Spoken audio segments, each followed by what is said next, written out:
wabarakatuh. Perkenalkan, nama saya Nur Hafifah Kasau dari kelas C21A, mahasiswa PGSD Kampus 5 Parepare. Video ini dibuat untuk memenuhi tugas mata kuliah Kebijakan dan Inovasi Pendidikan. Dosen pengampu Bapak Usman, SPD, MPD, PhD. Materi yang pertama adalah hakikat perubahan sosial. Nah, apa sih itu perubahan sosial? Perubahan sosial adalah perubahan yang terjadi pada suatu lembaga masyarakat, baik itu mengenai pola pikir, gagasan, ataupun inovasi. Dalam perubahan sosial ada istilah yang dikenal dengan nama difusi. Nah, difusi adalah alat komunikasi khusus yang digunakan untuk bertukar pikiran mengenai ide dan gagasan-gagasan baru dalam inovasi pendidikan. Nah, di dalam difusi terdapat 4 unsur. Apa saja unsur-unsurnya? Yang pertama, inovasi. Kemudian yang kedua adalah saluran komunikasi. Jadi di dalam difusi itu harus ada saluran komunikasi. Kemudian yang ketiga adalah memiliki kurun waktu tertentu. Kemudian yang keempat merupakan sistem sosial. Nah, apa-apa saja sih tipe-tipe perubahan sosial? Nah, tipe perubahan sosial itu kadang cepat, kadang lambat. Yang pertama. Kemudian yang kedua adalah apakah dilakukan dalam skala kecil ataupun skala besar. Kemudian yang ketiga adalah perubahan yang dikehendaki dan tidak dikehendaki. Perubahan yang keempat adalah perubahan yang terjadi di lingkungan masyarakat.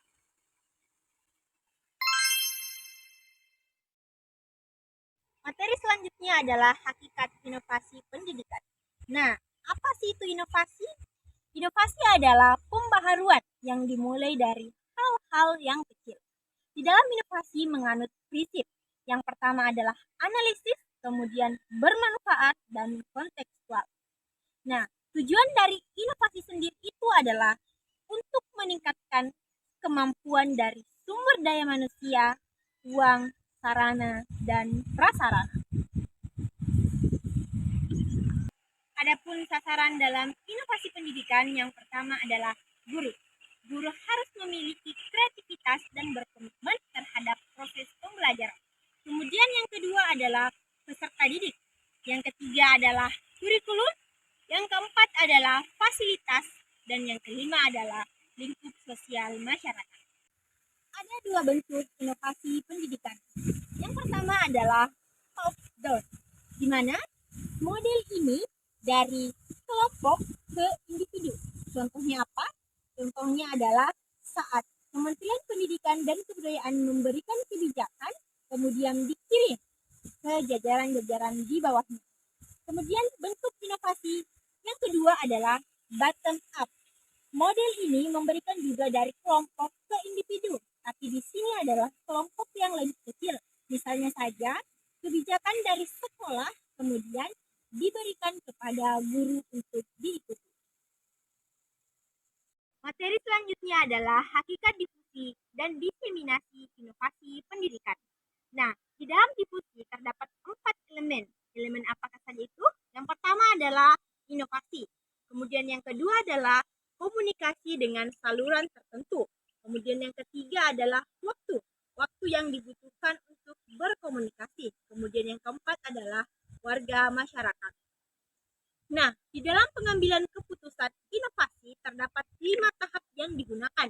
Yang pertama adalah tahap pengetahuan untuk mengetahui apa yang perlu untuk diinovasi. Kemudian yang kedua adalah tahap bujukan. Setelah melalui tahap bujukan, kita masuk ke tahap pengambilan keputusan. Setelah masuk ke tahap pengambilan keputusan, masuk ke tahap keempat yaitu implementasi. Kemudian yang kelima adalah tahap komunikasi. Selanjutnya adalah proses yang dibutuhkan dalam pengambilan keputusan dalam inovasi pendidikan. Ada yang menerima, ada yang menolak, dan ada yang mengimplementasikan. Kemudian, faktor yang mempengaruhi yang pertama adalah kegiatan belajar mengajar. Kemudian yang kedua adalah faktor eksternal dan faktor internal. Faktor dari dalam dan faktor dari luar.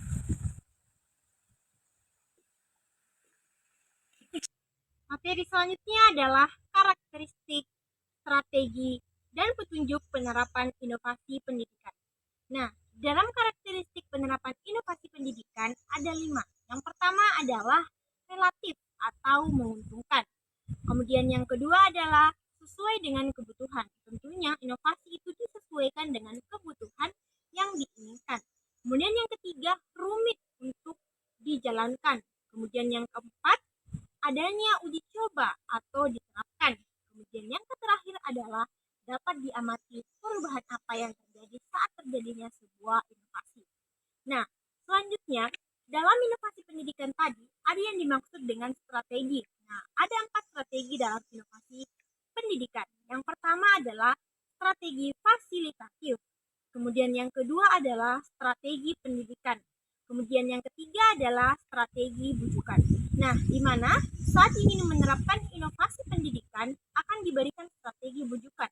Tetapi saat apabila telah melakukan strategi bujukan, namun seseorang tidak ingin mengikuti perubahan dalam inovasi, maka akan dilakukan strategi yang keempat, yaitu strategi paksaan.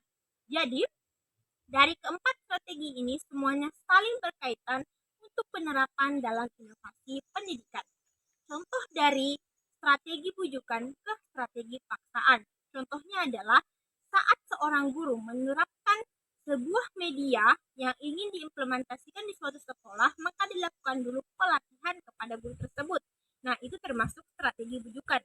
Namun, saat belum bisa terrealisasikan dengan baik, maka akan diadakan strategi paksaan di mana guru diwajibkan harus mampu melakukan pengadaptasian dari media pembelajaran yang ingin diinovasi tersebut. Materi selanjutnya adalah manajemen inovasi pendidikan. Nah, di dalam manajemen inovasi pendidikan ini terdapat konsep. Nah, di mana dalam konsep yang pertama adalah perencanaan atau biasa dikenal dengan planning, di mana planning di sini dengan merumuskan tujuan permasalahan dan kebijakan yang dilakukan secara meluas. Kemudian yang kedua adalah perorganisasian. Perorganisasian di sini adalah mengorganisasikan komponen, di mana komponen di sini disusun mulai dari manusia, fungsi, dan fasilitas yang digunakan.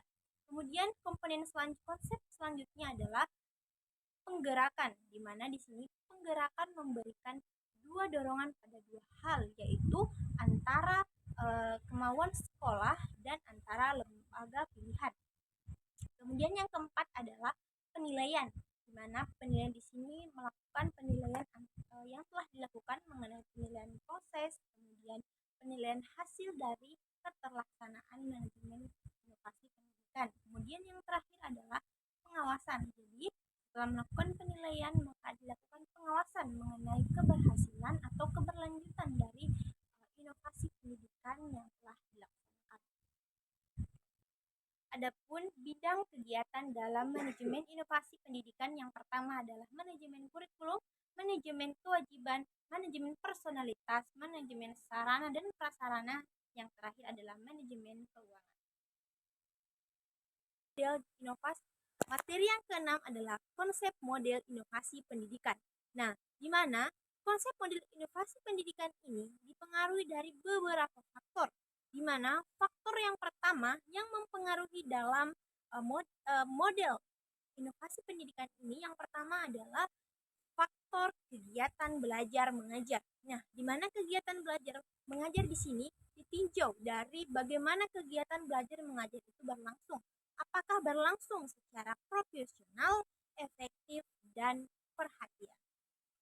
Nah, faktor yang selanjutnya adalah faktor internal dan eksternal, di mana faktor internal di sini siswa menjadi pusat dalam proses pengembangan pembelajaran. Nah, sedangkan dalam faktor eksternal di sini adalah keterlibatan orang tua, baik itu verbal ataupun non-verbal, baik secara memberikan penguatan semangat ataupun secara memfasilitasi dengan baik. Selanjutnya adalah faktor pengelolaan dan pengawasan. Nah, di mana faktor di sini menyangkut mengenai cara menggunakan pakaian, kemudian kegiatan waktu istirahat sampai jam belajar mengajar di kelas. Mungkin sekian materi yang dapat saya sampaikan. Lebih dan kurangnya mohon dimaafkan. Akhir kata, wassalamualaikum warahmatullahi wabarakatuh.